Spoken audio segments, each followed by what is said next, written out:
And joining us now on the debate in Boston, Massachusetts, Benjamin Friedman, professor of political economy at Harvard University. And with us here in studio, Linda McQuaig, co-author of The Trouble with Billionaires. Steve Mach, former editor of Canadian Business Magazine. And we welcome back Dawn Peck in Washington, D.C. Nice to have you two back in the studio with us. And Benjamin, nice to have you on the line from Boston. I want to start with you, Benjamin, and put the question that I guess we've just been discussing to you. What is going to happen to all of those undereducated males who today don't have jobs? I think their career prospects look pretty dim, to be honest with you. One of the issues that's very important that we haven't talked about yet is changing technology. There are jobs today that used to be good-paying jobs that are simply moving away. For example, here in Boston, where I live, all first readings of X-rays at the Massachusetts General Hospital are done in India. Well, that's a job that used to be done here. And people of my generation think of reading X-rays as something that takes place when somebody carries a film around the hospital. But of course, that's not the way it's done anymore. It's now done all by electronic imaging, and the same button that you would push to send the X-ray from the 3rd floor of the hospital to the 5th floor is what you push to send it to Bangalore. And more jobs in law firms and accounting firms are moving offshore. So without in any way disagreeing with what you've been saying so far, I think there's a technological dimension which is also working against the kind of people that you have in mind. Let me also say that at least here in the United States, the issue that is plaguing the middle class is not just a matter of the last 2 or 3 years since the financial crisis threw us into a recession. We have had a stagnation in our economy going on for at least a decade and a half now. Throughout the last decade, right up from, say, 2000 to 2007, the average American was not gaining ground at all. And then the financial crisis happened, and then the recession afterward. So the problem here, at least, is not merely the big recession. That's true, of course, but the problem is that even before that, people were not doing well, and the family right in the middle of the American income distribution has now gone for pretty much a decade and a half without any improvement in income or living standard. And I think this is likely to have a very long-ranging impact, and it shows up here in the U.S. when this happens, and it has happened before, in a whole variety of social and political pathologies, many of which we're now starting to see once again. And we will discuss those through the course of our time this evening. Linda, okay, whether it's because of technological reasons or the Great Recession or other reasons that we haven't enumerated, give us the Canadian scene. What's going to happen to all of those undereducated men in this country who haven't worked in a while and seem to have no prospects at the moment?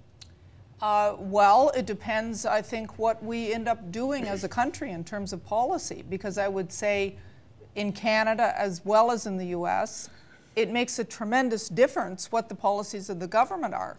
For instance, I mean, I agree very much with the description Dawn gave describing the incredible concentration of income at the top and how the middle class is being squeezed. But it was interesting because he's talking about no jobs lower down. And yet, he pointed out housing. Housing has just sort of collapsed. Well, I think we have to look at the reasons for, I mean, we know the whole history of the housing bubble, but also there's a problem of ongoing inequality. In other words, as long as we have, there's huge pools of capital sitting out there right now in corporations and in the hands of the very wealthy, but they are not using that, they're not investing that capital to, build new homes or invest in things that middle-class people would typically buy. No demand for it. Because the middle class doesn't have any money. Yeah. But these things are circular, because one of the reasons the middle class doesn't have any money is because of the tax policies we've had in recent years. And also because of policies that have been anti-labor and in favor of deregulation, all those sorts of things. So I guess my point is, yes, there'll be a very grim future for the middle class as long as we keep going down this path that we've been going on for the last, and it goes back more than a decade. It goes back really to 1980. It's really a 30-year pattern that we've seen. And we'll, as we continue our discussion, look at what's on another path that you might find more appealing. Okay, Steve, same question to you. How do you see it? Yeah, I agree with everyone that it's pretty grim, and it has been grim for a long time, that this actually isn't a recession-based story. The recession has accelerated a lot of these things.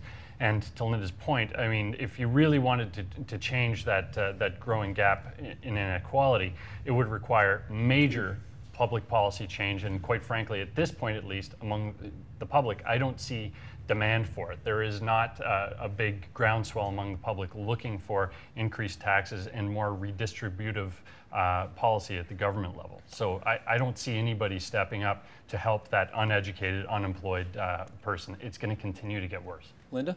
Well, I would disagree that there isn't that desire out there. For one thing, I mean, we are seeing this Occupy Wall Street movement take off in quite a striking way. Now, you can say it's a bunch of tents and tent encampments, but we've seen polls, both in Canada and the United States, indicating that the grievances are resonating with the broader public, that in fact more than a majority of citizens in both countries actually support the Occupy Wall Street movement in principle.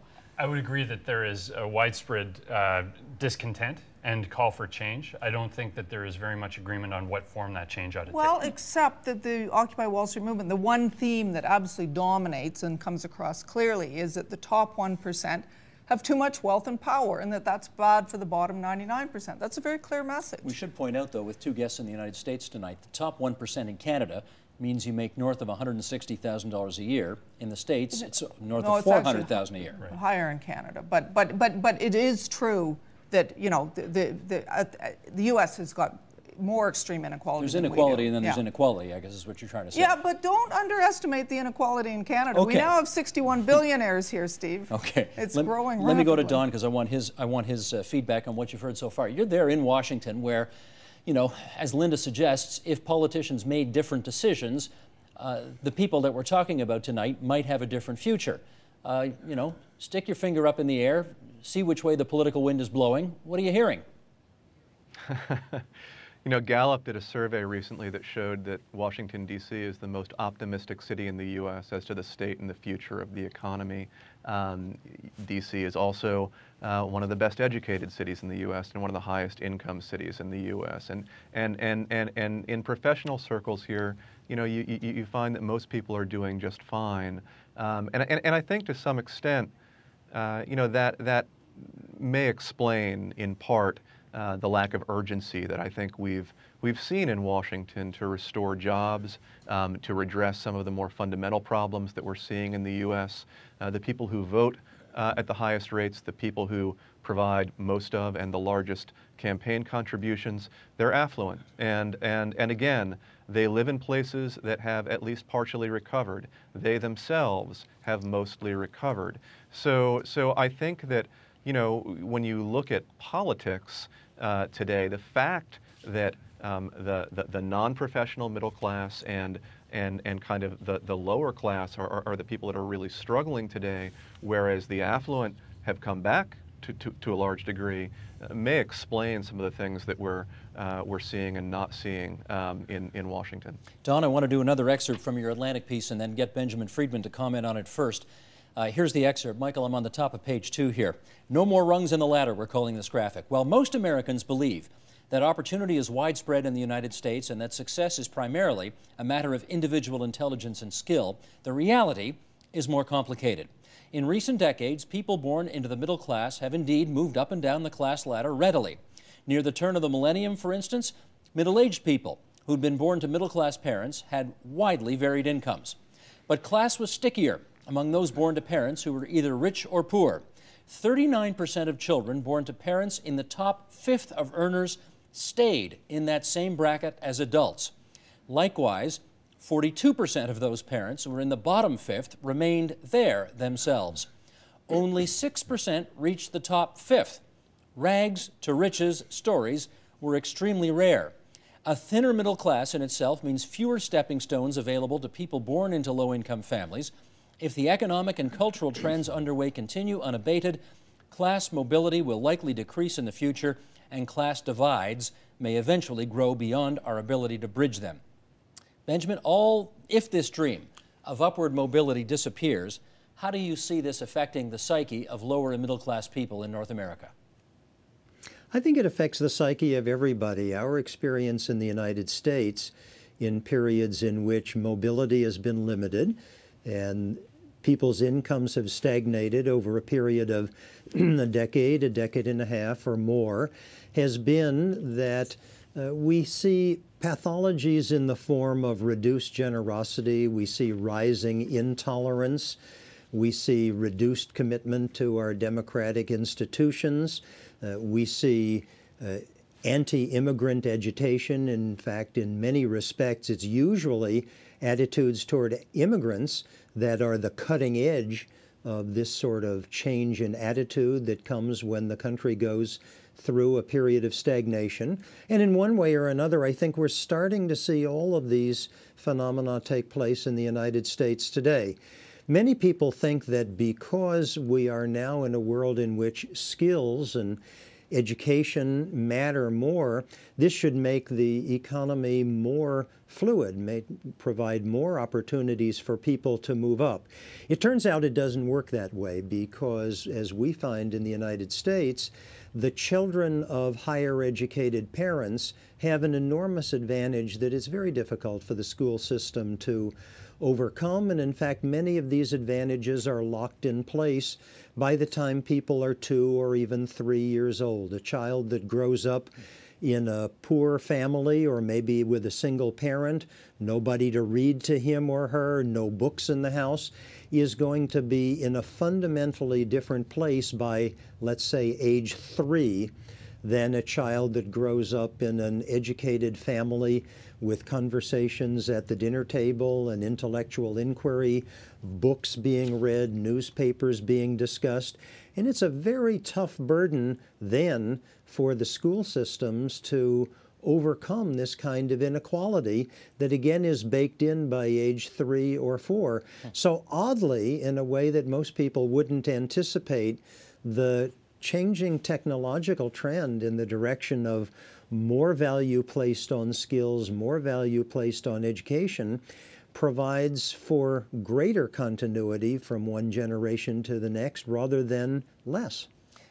Linda? Yeah, I mean, that is true. You know, I would add, though, that Benjamin's point about the schools aren't enough to overcome the advantages wealthy families have.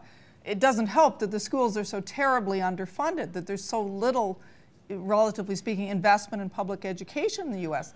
The statistics that I find very striking are if you compare this issue of upward mobility in the U.S., where it is declining dramatically, to what's going on in other countries. In fact, it's really striking. There's some very interesting studies on this that show that the U.S. has the worst record these days on upward mobility of any of the advanced countries. If you go to the Scandinavian countries, in fact, upward mobility is quite possible and is in fact happening. How about here?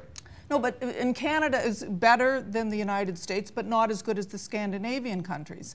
In fact, the irony is, if you really want to give your kids a chance to live the American dream, you'd be well advised to move to Sweden. Move to Sweden. Steve, what are you on this? Well, this is part of the problem that I actually have talking about differences between countries, is there's a real temptation to talk about the middle class as a monolithic global thing. There are enormous differences, not only just between Canada and the United States in structure and the experience of middle class, but I mean, you look at Europe, that's a different experience again. And even within Europe, the experience of a 50-year-old civil servant living in Athens in the middle class versus somebody, around 30 living in Germany. Massively different experience, different approach to exactly how the policies should be structured to address a lot of these problems. So it just feels like, as Don mentioned before, it's an enormous puzzle. It really is an enormous puzzle, and every single question that we try and approach simply, all you need to do is scratch slightly beneath the surface and you get into a far more complicated situation. Don, I was going to say facetiously, if that 40 or 50-year-old civil servant that Steve just referred to, if he's living in Italy, he's probably still living with his mother. And we're seeing that all over the place now, though, aren't we? Where the dream of the next generation to strike out on their own is not happening, and everybody's moving back home with their parents. I guess, can we anticipate that happening more and more in the future?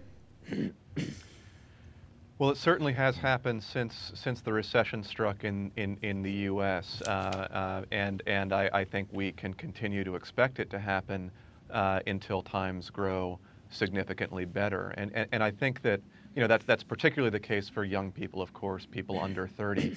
And I think that's really one of the underappreciated and likely to be one of the most enduring impacts of this period of weakness is its impact on young adults who are really just starting to try to make their way into adult life, into careers, into relationships and marriage. And as we've seen, since 2007, I mean, people are deferring marriage, they're deferring children, they're forced to live at home with their parents. And I talk to many 20-somethings in the U.S., across the U.S., who've told me that they feel that they're sort of trapped in a sort of perpetual adolescence, from which they can't escape. They can't take the steps towards normal adulthood that they want to, and that's frustrating. It will have demographic implications for us. It will have implications on the character of the millennial generation, and it will have impact on their careers as well.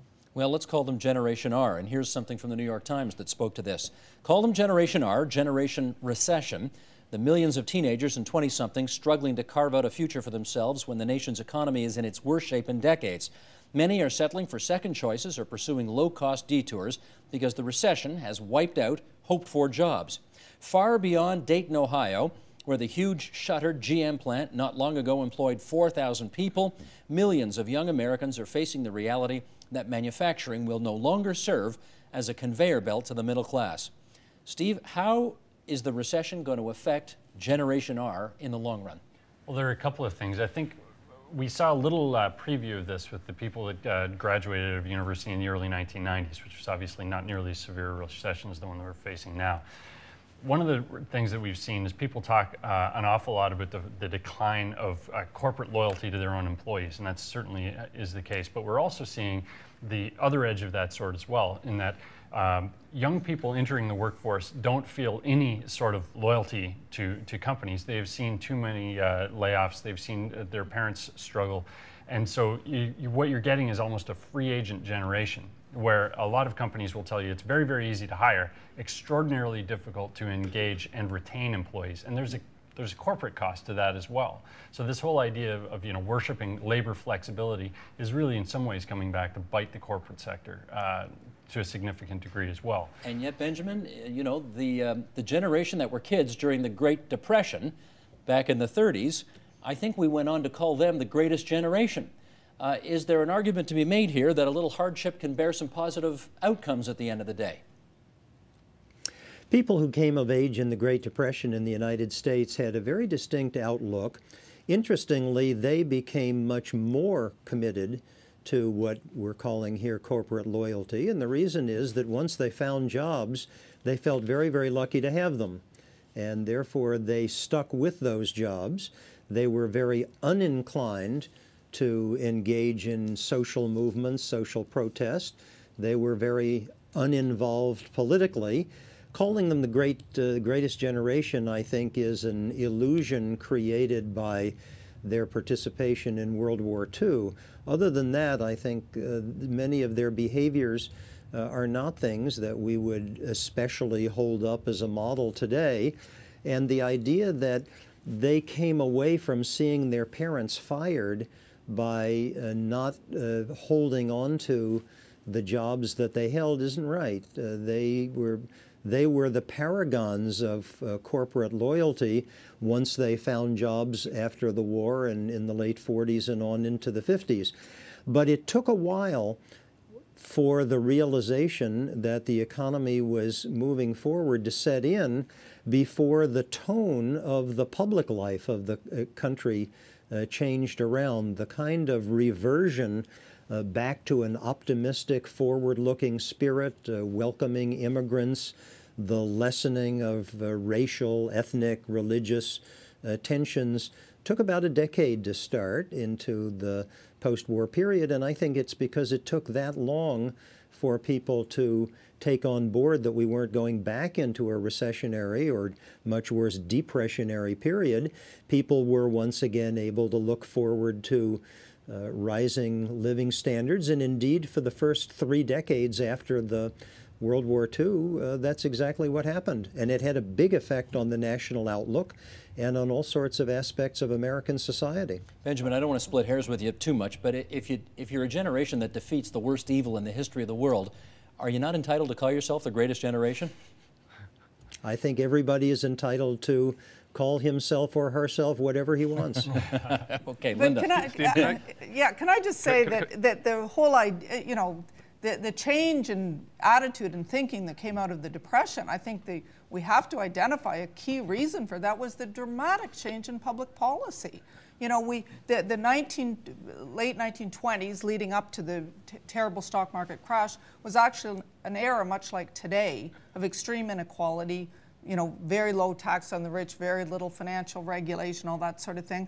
And obviously, as we know, the Depression, the rise of the New Deal changed things dramatically. We saw strong legislation protecting the rights of labor unions, the rights of workers to organize. We saw financial regulation, the Glass-Steagall Act. We saw things that created the situation for far more optimism, far more.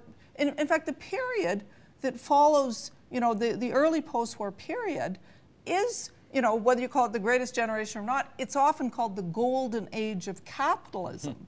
And the reason for that is it was capitalism, but it was a capitalism where the benefits were widely shared. So Conrad Black took 1,400 pages to praise it in that book on FDR. Absolutely. But he was right about that. I mean, you know, I don't always agree with him. You don't always agree with him? No, but the truth is that was a very different era. And, you know, it was an era in which public policy created far more equality and, you know, things like much, much higher taxes. The top marginal rates back then were often above 90%.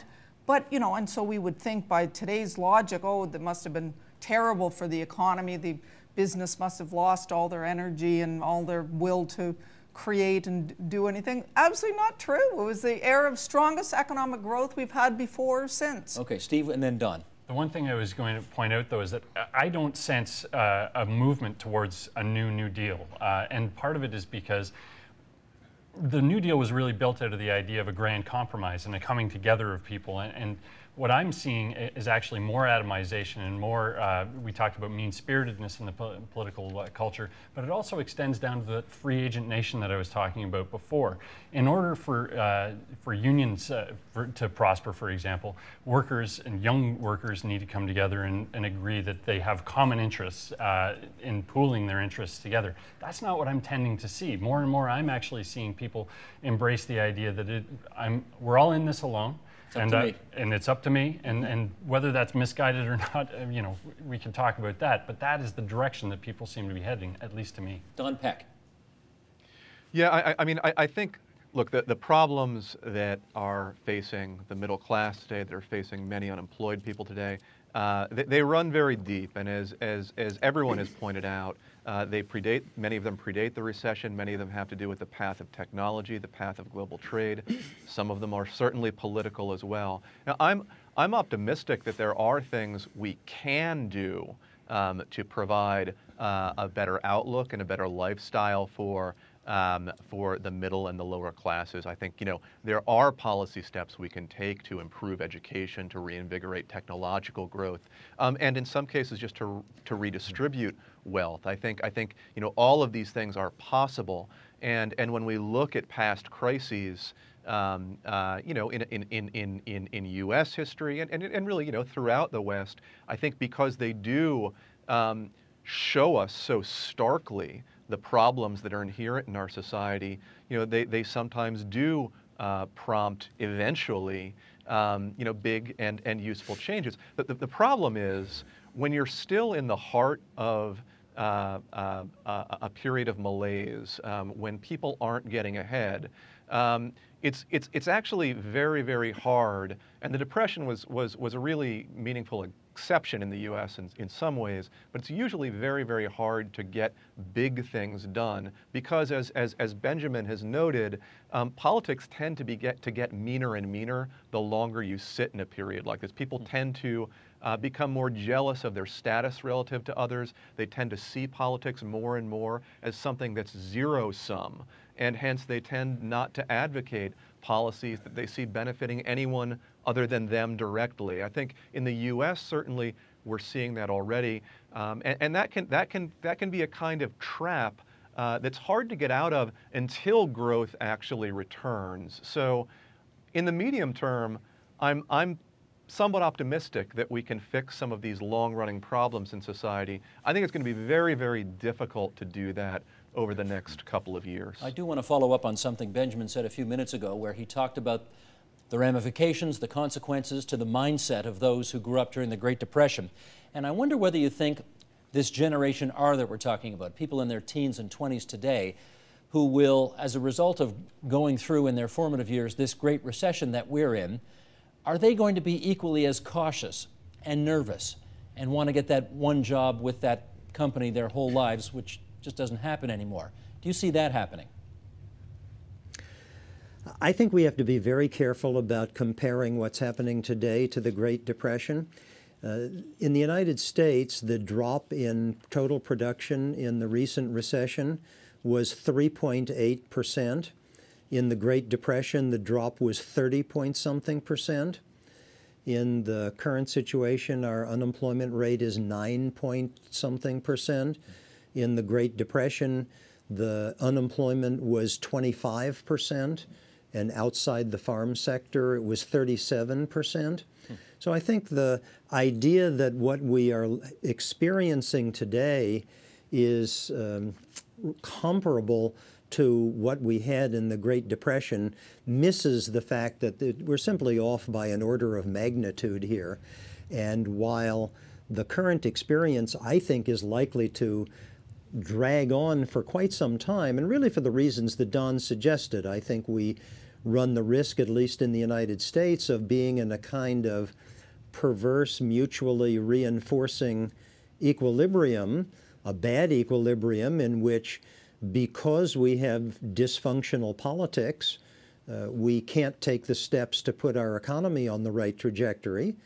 And conversely, because our economy is not on a trajectory that's delivering rising incomes to the broad bulk of the citizenry, the politics will remain dysfunctional and blocked. So the politics is blocking the economics, and the economics is blocking the politics.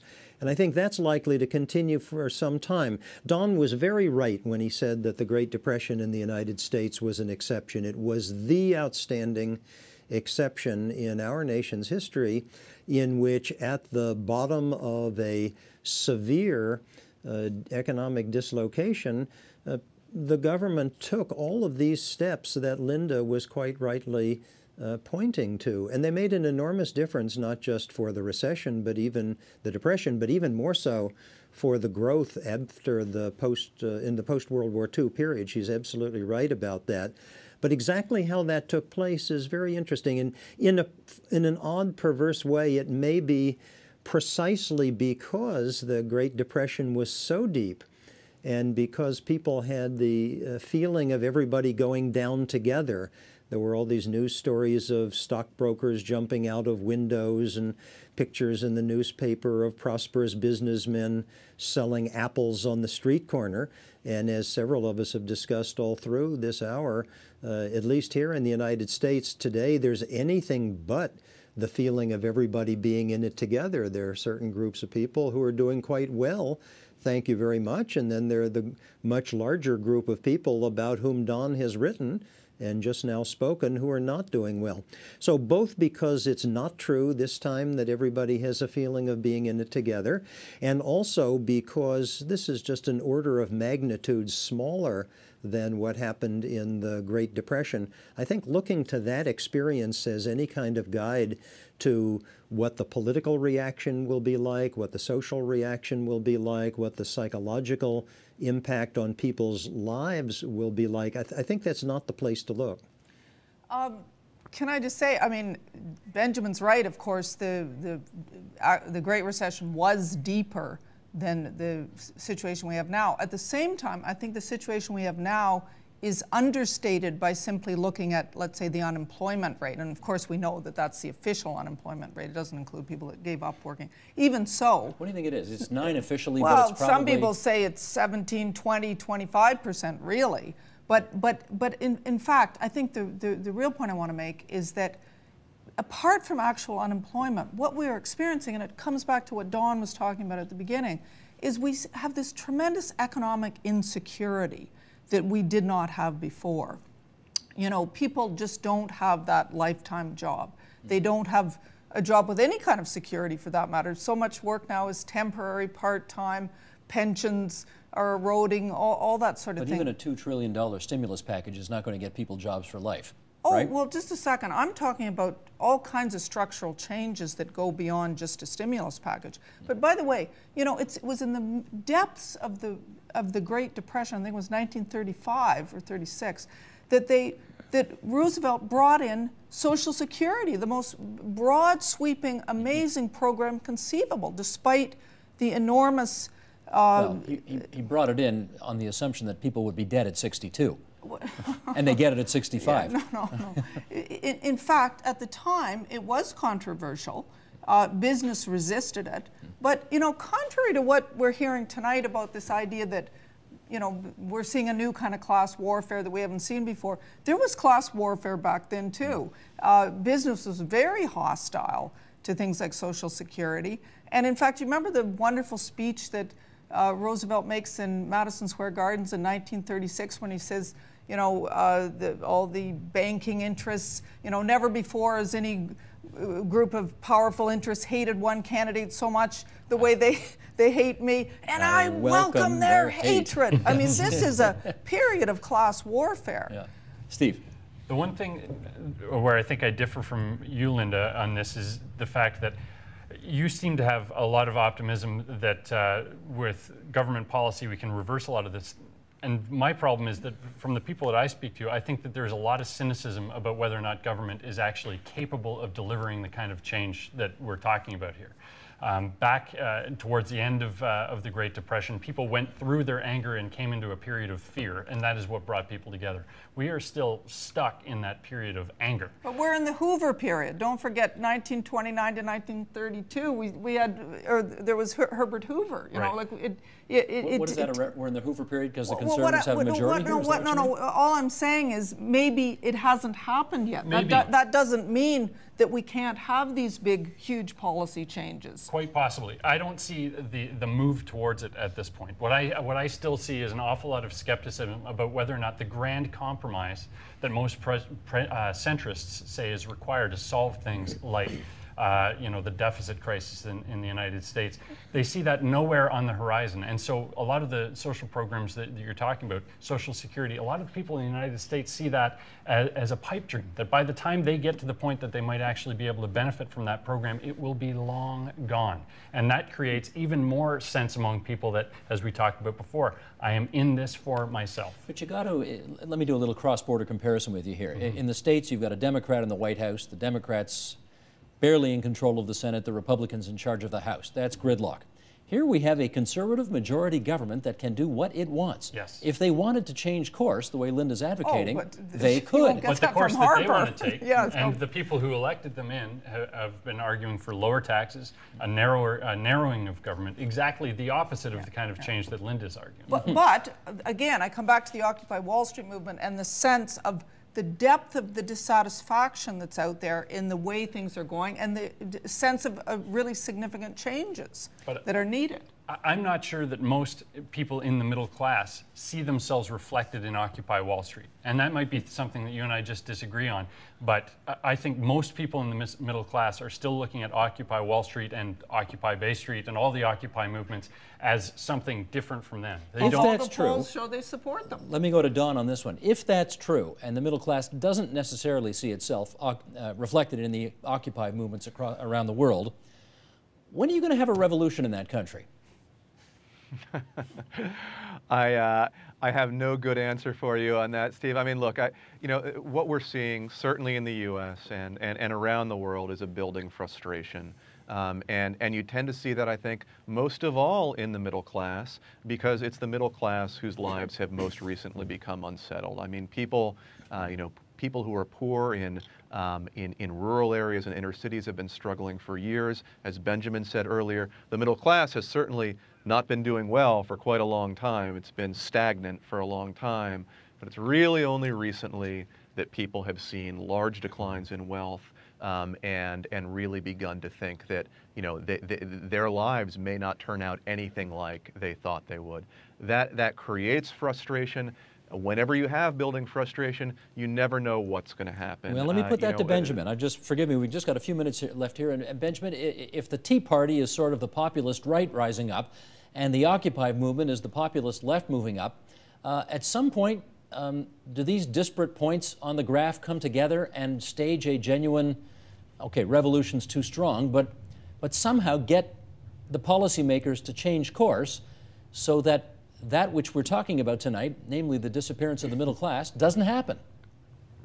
I don't think so. Leaving aside the single great exception of the Great Depression in the United States, the overwhelmingly prevalent pattern, not just in my country, but in Britain, in France, in Germany, around the Western democracies, the overwhelming pattern is that periods of protracted economic stagnation lead the politics of the country to turn right, not left. Just thinking back at the Great Depression, the two countries that were most hard hit by the Great Depression were the United States and Germany. And of course, they went in quite radically different directions.